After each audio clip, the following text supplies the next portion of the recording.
இன்றைக்கி ரொம்ப சிம்பிளான வெண்டைக்காய் பொரியல் தான். இது பார்த்திங்கன்னா இந்த வெண்டைக்காவை எல்லாத்தையும் நான் நல்லா தொடச்சி வச்சுருக்கேன். தண்ணி படக்கூடாது, தண்ணி பட்டால் ரொம்ப வலுவலுன்னு ஆகிடும். துணி வச்சு தொடச்சி வச்சுருக்கேன். இப்போ இதை கட் பண்ணிக்கலாம். சின்ன சின்னதாக கட் பண்ண போகிறேன். அதாவது இந்த பார்ட் இருக்கு இல்லையா, இதை மட்டும் ரிமூவ் பண்ணிடலாம். எட்ஜும் கூட இந்த இது ரிமூவ் பண்ணிடலாம். பண்ணிவிட்டு சின்ன சின்னதாக கட் பண்ணிக்கலாம். இந்த மாதிரி கட் பண்ண போதும். ஸோ இதோட ஹெட்டெல்லாம் நான் ரிமூவ் பண்ணிவிட்டு இந்த மாதிரி கட் பண்ணி வச்சுருக்கேன். இந்த மாதிரி கட் பண்ணோன்னா நமக்கு ஃப்ரை பண்ண போகிறோம். அதனால் கொஞ்சம் நமக்கு சீக்கிரமாக வெந்து வரும். ரொம்ப நீட்டாக இருந்ததுன்னா லேட் ஆகும். இது நான் இது கூட எதுவுமே சேர்க்க போகிறதில்ல. ஒன்லி இந்த வெண்டைக்காய் மட்டும் தான் போட போகிறேன். குவான்டிட்டி இது பார்க்க பெருசாக இருக்குது, பட் அது நம்ம வதக்கும் போது கம்மியாயிடும்.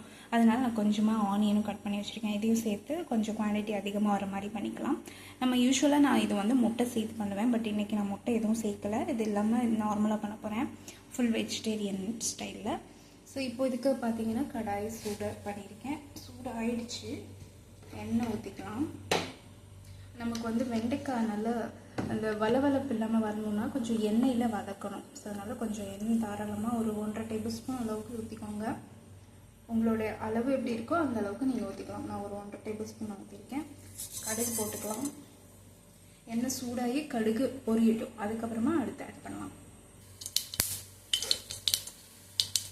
கடுகு பொரிஞ்சிடுச்சு. ஆனியன் ஆட் பண்ணிக்கலாம்.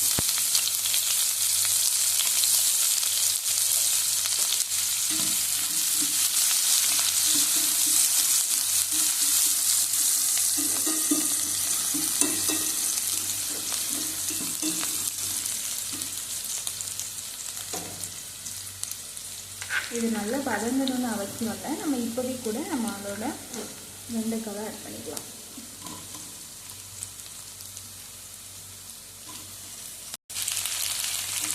நல்லா வெண்டைக்காய் ஆட் பண்ணிடுச்சு.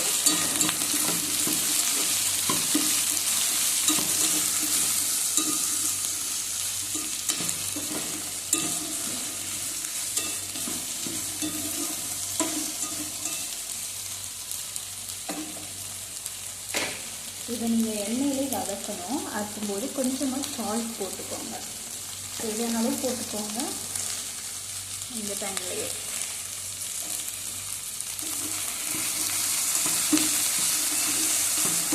இது லைட்டாக அந்த பிசு இந்த நார் மாதிரி வருது இல்லையா, தெரியுது அந்த மாதிரி. இதெல்லாம் போனதுக்கப்புறமா நம்ம மசாலா போடணும். இந்த மாதிரி இந்த வளவளப்பு வருது இல்லை, அது போகணும். அது வரைக்கும் லைட்டாக எண்ணெயில் வதக்கிக்கலாம்.